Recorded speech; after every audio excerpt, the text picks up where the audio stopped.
Hi friends, ಎಲ್ಲರಿಗೂ ನಮಸ್ಕಾರ. Welcome to my channel. ಇವತ್ತಿನ ವಿಡಿಯೋದಲ್ಲಿ ತುಂಬ ಕಡಿಮೆ ಸಾಮಗ್ರಿಗಳನ್ನು ಬಳಸಿಕೊಂಡು ರುಚಿಯಾದಂಥ ಬೆಳಗಿನ ತಿಂಡಿಗೆ ಅಥವಾ ಮಧ್ಯಾಹ್ನ ಲಂಚ್ ಬಾಕ್ಸ್ಗೆ ಒಂದು ಬ್ರೇಕ್ಫಾಸ್ಟ್ ರೆಸಿಪಿ ತೋರಿಸ್ತಾ ಇದ್ದೀನಿ.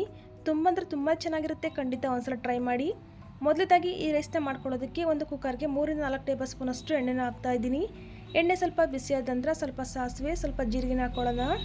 ಸಾಸಿವೆ ಸಿಡಿದ ನಂತರ ಒಂದು 2 ಈರುಳ್ಳಿನ ಈ ರೀತಿ ಉದ್ದ ಕಟ್ ಮಾಡಿ ಹಾಕೊಳ್ತಾ ಇದ್ದೀನಿ. ಹಾಗೆಯೇ ಖಾರಕ್ಕೆ ಒಂದು 4 ರಿಂದ 5 ಹಸಿಮೆಣಸಿನಕಾಯಿ, ಸ್ವಲ್ಪ ಕರಿಬೇವನ್ನು ಸೇರಿಸ್ಕೊಂಡು ಈರುಳ್ಳಿನ ಚೆನ್ನಾಗಿ ಫ್ರೈ ಮಾಡ್ಕೊಳ್ಳೋಣ. ಈ ರೆಸಿಪಿನ ಒಂದ್ಸಲ ಮಾಡಿದರೆ ಮತ್ತೆ ಮಾಡ್ತೀರಾ, ಅಷ್ಟೊಂದು ಟೇಸ್ಟಿಯಾಗಿರುತ್ತೆ.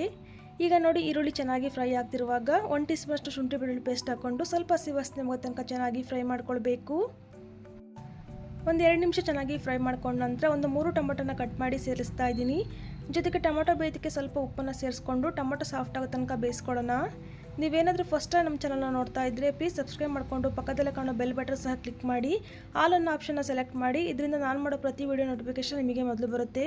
ಈಗ ನೋಡಿ, ಟೊಮೊಟೊ ಫುಲ್ ಸಾಫ್ಟಾಗಿ ಬೆಂದಿದೆ. ಇದಕ್ಕೆ ಇವಾಗ 1 ಟೀ ಸ್ಪೂನಷ್ಟು ಧನಿಯಾ ಪೌಡರ್, 1 ಟೀ ಸ್ಪೂನಷ್ಟು ಗರಂ ಮಸಾಲ, 1/4 ಟೀ ಸ್ಪೂನಷ್ಟು ಅರಿಶಿಣ ಪುಡಿನ ಹಾಕ್ಕೊಂಡು ಸ್ವಲ್ಪ ಹಸಿ ವಾಸನೆ ಆಗೋ ತನಕ ಚೆನ್ನಾಗಿ ಫ್ರೈ ಮಾಡ್ಕೊಳ್ಳೋಣ.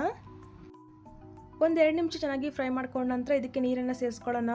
ನಾನಿಲ್ಲಿ 1.5 ಲೋಟದಷ್ಟು ಅಕ್ಕಿ ತೊಗೊಂಡಿದ್ದೀನಿ. ಅದಕ್ಕೆ 3 ಲೋಟದಷ್ಟು ನೀರನ್ನು ಸೇರಿಸ್ಕೊಳ್ತಾ ಇದ್ದೀನಿ. ನೀವು ಎಷ್ಟು ಪ್ರಮಾಣದಲ್ಲಿ ಅಕ್ಕಿ ತೊಗೊಂಡಿರ್ತೀರೋ ಅದಕ್ಕೆ ಡಬಲ್ ಆಗಿ ನೀರನ್ನು ಸೇರಿಸ್ಕೊಳ್ಬೇಕು. ಈಗ ರುಚಿಗೆ ತಕ್ಕಷ್ಟು ಉಪ್ಪನ್ನು ಸೇರಿಸ್ಕೊಂಡು ಚೆನ್ನಾಗಿ ಒಂದ್ಸಲ ಮಿಕ್ಸ್ ಮಾಡ್ಕೊಳ್ಳೋಣ.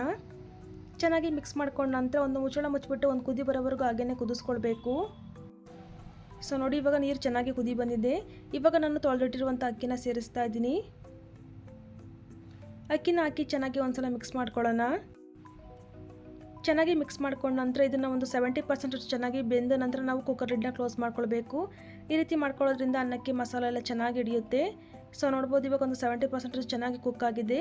ಈಗ ನಾನು ಸ್ವಲ್ಪ ಕೊತ್ತಂಬರಿ ಸೊಪ್ಪನ್ನು ಸೇರಿಸ್ಕೊಂಡು ಒಂದ್ಸಲ ಚೆನ್ನಾಗಿ ಮಿಕ್ಸ್ ಮಾಡ್ಕೊಳ್ತೀನಿ. ಸೊ ನೋಡಿ, ಚೆನ್ನಾಗಿ ಮಿಕ್ಸ್ ಮಾಡ್ಕೊಂಡ ನಂತರ ಕುಕ್ಕರ್ ಲಿಡ್ನ ಕ್ಲೋಸ್ ಮಾಡಿ ಒಂದೇ ಒಂದು ವಿಸಿಲ್ ಕೂಗಿಸ್ಕೊಳ್ಳೋಣ. ಸೊ ನೋಡ್ಬೋದು, ಒಂದು ವಿಸಿಲ್ ಆಗಿ ಕಂಪ್ಲೀಟಾಗಿ ತಣ್ಣಗಾದ ನಂತರ ಓಪನ್ ಮಾಡಿ ತೋರಿಸ್ತಾ ಇದ್ದೀನಿ. ವಾವ್, ನೋಡಿ ಎಷ್ಟು ಸೂಪರಾಗಿ ಬಂದಿದೆ. ಮಸಾಲೆ ಎಲ್ಲ ಚೆನ್ನಾಗಿ ಹಿಡಿದಿದೆ. ಒಂದ್ಸಲ ಚೆನ್ನಾಗಿ ಮಿಕ್ಸ್ ಮಾಡಿಕೊಂಡು ಸರ್ವ್ ಮಾಡ್ಕೊಳ್ಳೋಣ. ಬೆಳಗಿನ ತಿಂಡಿಗೆ ರುಚಿಯಾಗಿರುವಂಥ ಈ ರೈಸ್ನ ಒಂದ್ಸಲ ಟ್ರೈ ಮಾಡಿ. ಇದ್ರ ಜೊತೆಗೆ ಮೊಸರು ಬಜ್ಜಿ ಅಥವಾ ಚಟ್ನಿನಾದರೂ ಮಾಡ್ಕೊಳ್ಬೋದು, ಅಥವಾ ಹಾಗೇನೂ ಸಹ ತಿನ್ಬೋದು. ಸೂಪರಾಗಿರುತ್ತೆ. ಹಾಗೆಯೇ ಇವತ್ತಿನ ವಿಡಿಯೋ ಇಷ್ಟ ಆಗಿದ್ದರೆ ಲೈಕ್ ಮಾಡಿ, ಫ್ರೆಂಡ್ಸ್ ಫ್ಯಾಮಿಲಿ ಜೊತೆ ಶೇರ್ ಮಾಡಿ. ಮತ್ತಷ್ಟು ಈಸಿ ರೆಸಿಪಿಗಾಗಿ ನಮ್ಮ ಚಾನಲ್ನ ಸಬ್ಸ್ಕ್ರೈಬ್ ಮಾಡ್ಕೊಳ್ಳಿ. Thank you for watching.